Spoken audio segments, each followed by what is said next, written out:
everyone. Welcome to Rise and Thrive with EHE Health, a weekly series where we talk about all things health together. My name is Robbie, senior designer and lover of all things edible, and we have a super special treat for you today. We're joined by a very special guest, the owner of Tenoria's Table and MasterChef contestant, Chef Tenoria Askew.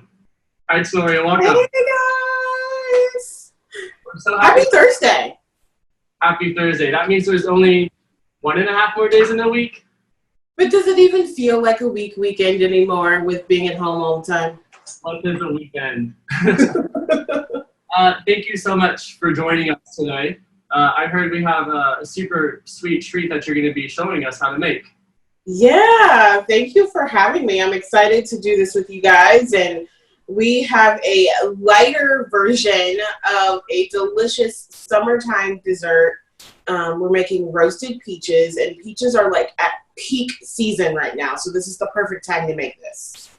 Yes, they are. Yeah, I was told that August is National Peach Month. I remember walking through the store and smelling the fresh peaches through my mask. How is this even possible? Absolutely. Peaches are one of my favorite fruits. So I feel like Peach Month just should be celebrated all year long. But now is the time to go pick a peach off a tree and take a bite. Now is the time. Right? So let's get started. So what is this tasty treat that you're going to be showing us?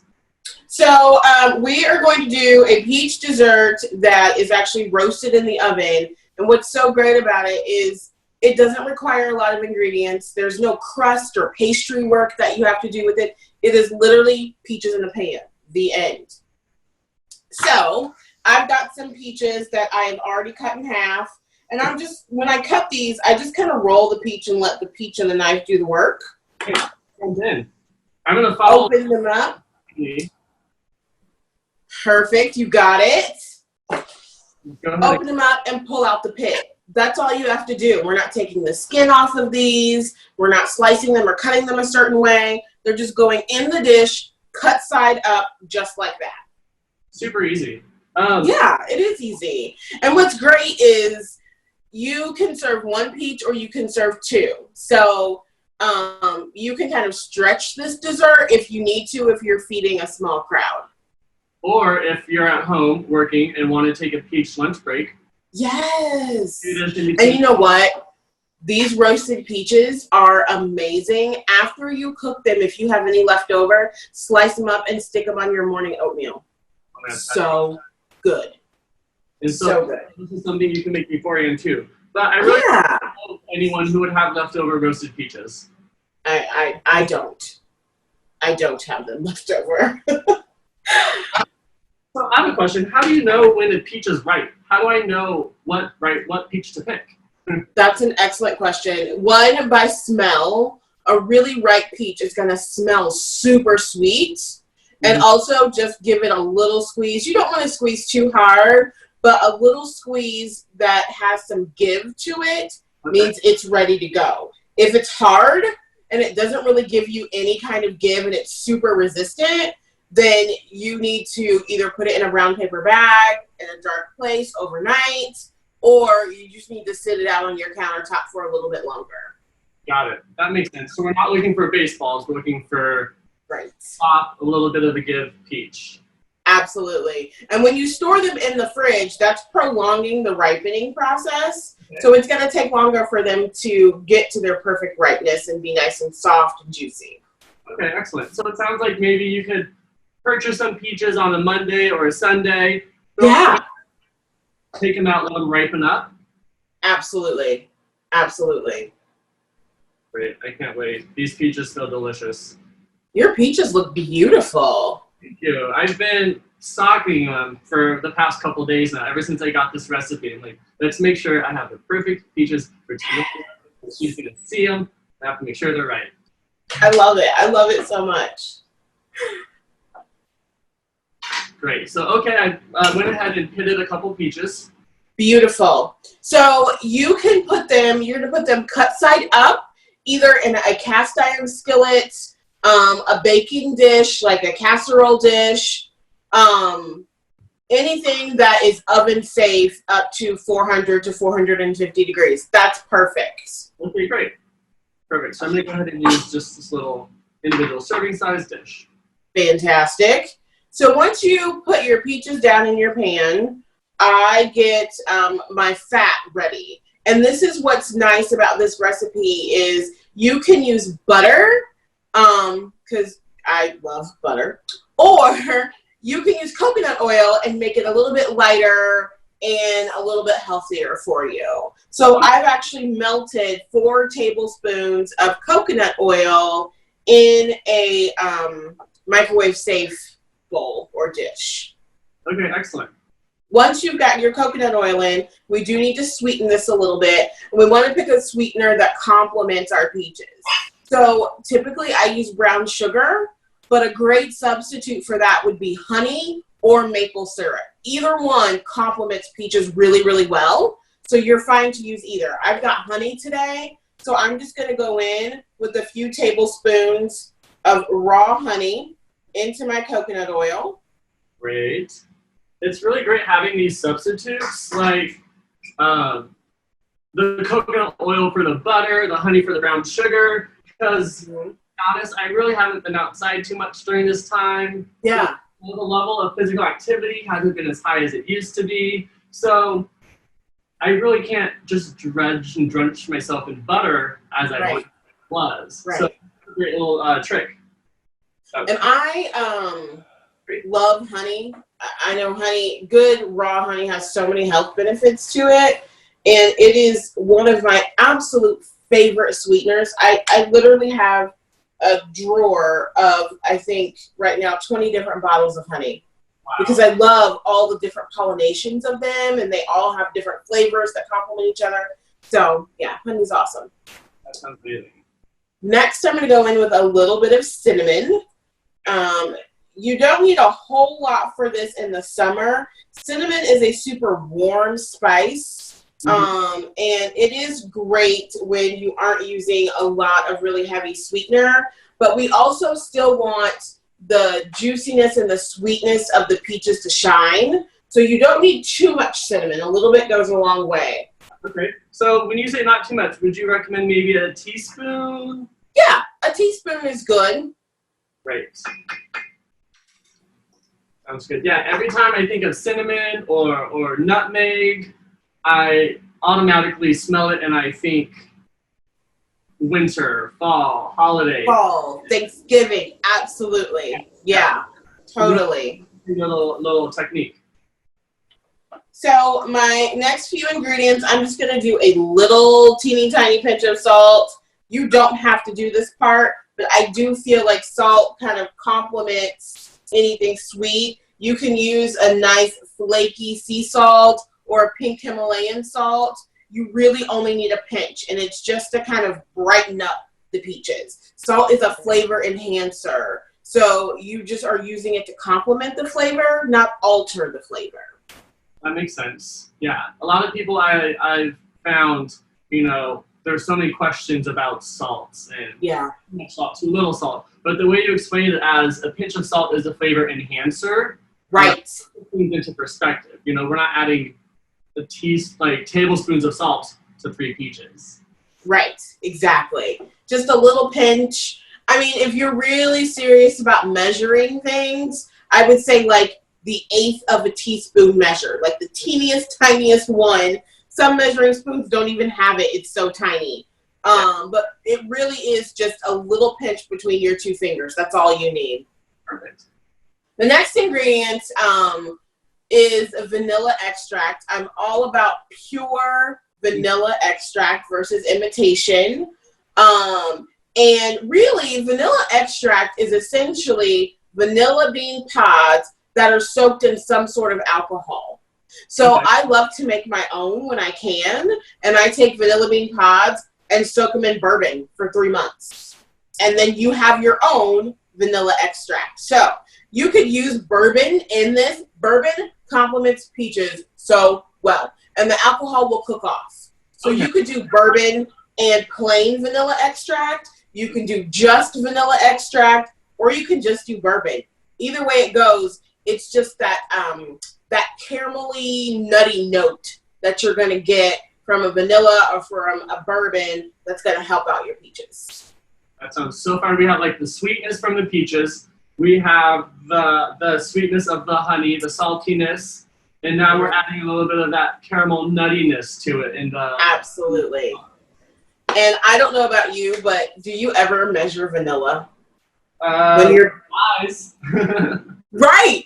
No, I don't know when I've ever taken out like the teaspoon and poured it and made sure. And then everyone knows vanilla is just a splash all the time. And that splash can vary. It's fine. It's all good, right?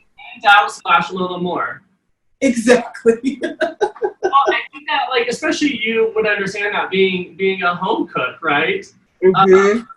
You know, I grew up watching my grandmother cook, and she would always say, you know, a pinch here or a palmful of this, and like, right. My hands are twice the size of yours, so who's palmful? She's like, you'll get it.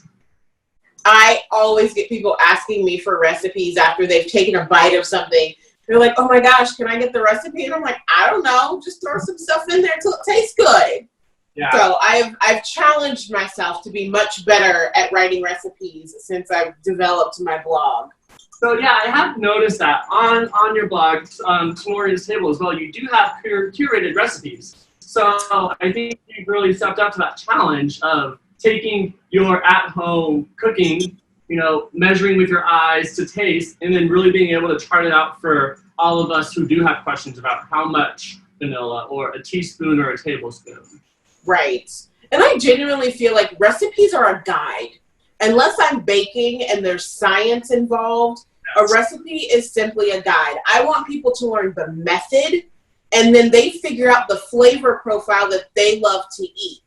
So if you want to do this with apricots, if you want to do this with apples, and you want to change up the spice mixture and use only nutmeg and no cinnamon, or you want to use bourbon instead of vanilla, the sky's the limit. I just want you to think, oh, I can do this with anything, or I can do this with other fruits. And then you're in the driver's seat. It's up to you from there. That's amazing. It's like, you know, you're cooking from the heart. Yeah. And absolutely. From, you know, how you feel, you know, or what you think you want this food to be and taste, and then you share it with your friends and your family, and then they love it. Mm-hmm. And you're like, I made this for you, and you love it. It's just Isn't that rewarding? That's so rewarding. It really is. Like, especially when, you know, you have your friends over and maybe someone had a bad day or someone just got a promotion and you're celebrating. And like, this is an easy and very, very like humane way of coming together. It's eating. Absolutely. We all got to eat. It's something we all have in common. I gotta eat. Okay. So I whisked up my coconut oil, my honey, my cinnamon, and I'm just going to pour it over my peaches. And some of this deliciousness is going to pill up in the center of my peaches, and that is just wonderful. Absolutely. I'm A-okay with that. The more the merrier. Exactly. And I'm going to run this to the oven really quick. Okay. I'm going to put this in my oven down here somewhere. Great. Ovens. So far, we cut the peaches. We made our with the coconut substitutes, which is really great. So we put butter in every single dish that we're making. And then we have that flavor profile that we've built. What's next that we're going to be doing? So I have just pulled out my mixing bowl out of the freezer and my attachment out of the freezer. I'm just getting those set up. But before I start making my coconut whipped cream, I want to get some nuts toasted. I love using pecans or hazelnuts with this particular recipe. I just think that they go really well with peaches. But you can use whatever nut you like with peaches. Yeah. So I'm just going to turn my dry skillet. There's nothing in here. It's just a plain skillet. I'm going to turn that on to medium-low heat. And I've got about a handful, which is generally about a cup of pecans. And I drop them in the skillet. I'm going to keep an eye on them while I make the whipped cream. And when you're toasting nuts, I always say that your nose knows when they're done. You'll smell it.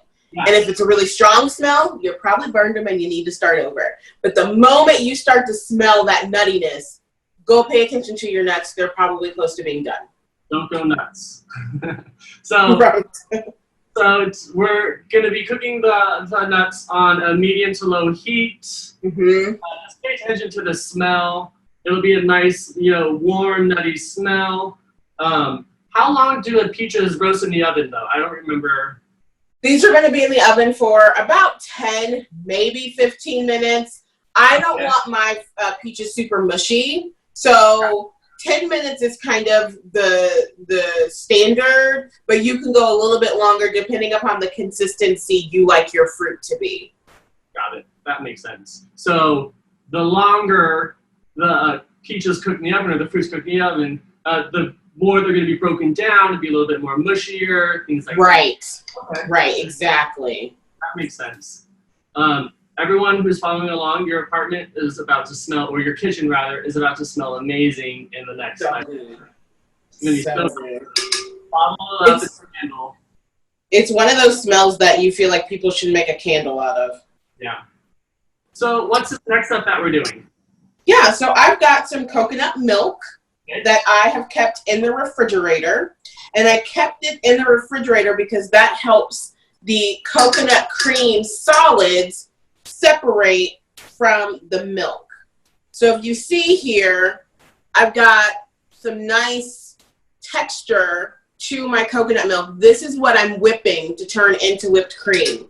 The liquid that's down in here, I can keep that and throw that into a smoothie later, or throw it into a curry if I need to cream a curry. Coconut milk is great for that.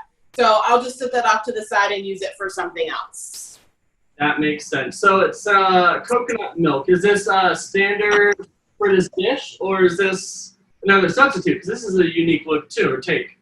Yeah, so typically I would whip up some cold heavy cream, or you can serve this with regular dairy-based vanilla ice cream, or you could use a coconut milk ice cream or soy milk ice cream instead of something dairy-based. So just putting something nice and cool and creamy on top of those warm peaches is an excellent contrast, and it really just kind of brings the dessert together and really makes it a cohesive dessert. It's the whipped topping on these peaches. Exactly.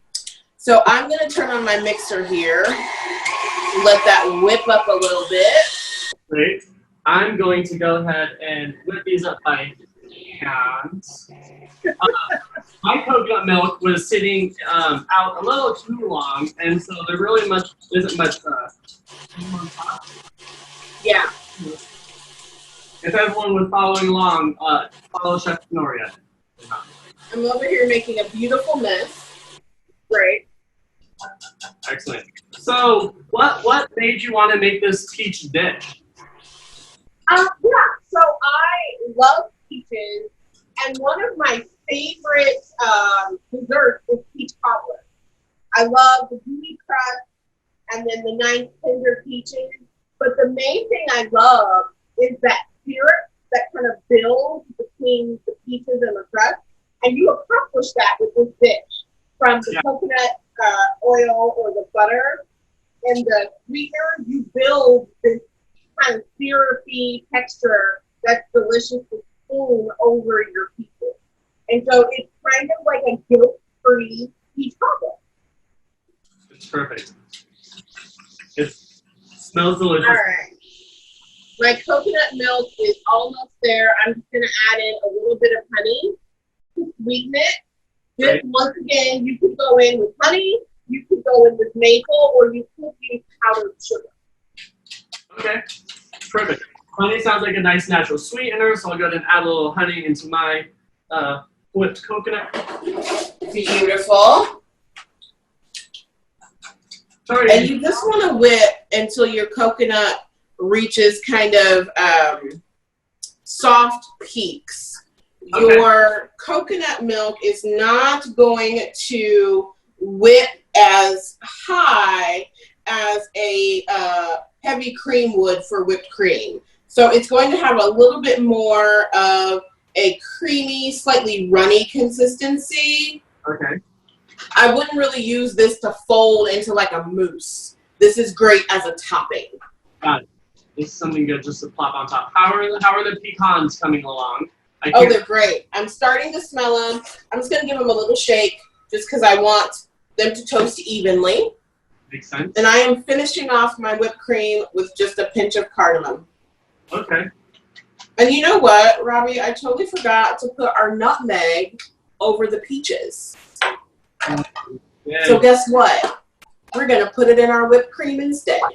Add it to the whipped cream. I think I can do that. So I've got, this is actually half of a whole nutmeg seed, technically. That one. And I use a microplane grater or zester to grate my nutmeg. I prefer using freshly grated nutmeg versus the ground nutmeg you could buy in the jar, similar to my cardamom. The reason why is the moment this nutmeg hits this microplane zester, that is maximum flavor potential because I am releasing the oils right then and there versus it being oils that have been released and sat for a while. So when I grate this in here, this is the most flavorful this nutmeg is ever going to be. That's perfect. So like, and it's such an easy little tool to have around. The microplane doesn't get any space. And it's these tiny little steps that you can take that literally take up seconds when preparing the dish. Really enhance it and sort of, taking that extra little step. It is. It's just a nice little extra step. And like you said earlier, when you're doing it for friends, those little extra steps are the things that kind of just show that you care. Yeah. Speaking of cooking and caring and friends, I saw that you started this initiative called Unity Table. Yeah. So I have been doing Unity Tables kind of off and on for the last 4 or 5 years. And basically it is a safe space, an open space for people to come together from all different backgrounds, all different walks of life to talk about racial reconciliation and just how we can be better anti-racist people in the world. So even before the big push that we recently saw just a few months ago, I've been doing this work for quite some time. I actually spent time in my corporate career as a diversity and inclusion practitioner. So I took that knowledge and that expertise that I was building and paired it with, hey, I'll cook for you. And that was kind of the draw, was you're going to sit down around a meal. And like we just said a few minutes ago, food is the thing we have in common. It breaks the tension. It creates a little bit of vulnerability. It sets this level playing field in a sense, because we all are going to sit down at the table and share something in common. And so that's what Unity Tables have done. And since then, I've been able to talk and sit on panels and facilitate training for small businesses and for individuals and for churches. And I even created a really cool anti-racism resource guide. It's basically a really good starting point. You can't complete this guide and then say, okay, I'm done. But it's a really good starting point to learn more about racism and Black culture. And so you can download it and it's interactive. What I love about this resource guide is it's not just books, because I wasn't a reader until we got Audible. I was not interested in the reading. But now we have Audible. I do read a lot more. But this also includes podcasts and TED Talks. So you can listen and learn and retain information. So. I like that this resource guide that you described has more than just knowledge bites that you read. Because it's hard to sit down and read. Right. Being able to commit to time like that doesn't always happen. So, you can listen to a podcast while you make my peach dessert for your friends. The win-win. And learn how to be anti-racist. Score. peach desserts, cooking for your friends, and learning how to be anti-racist. Absolutely. Absolutely.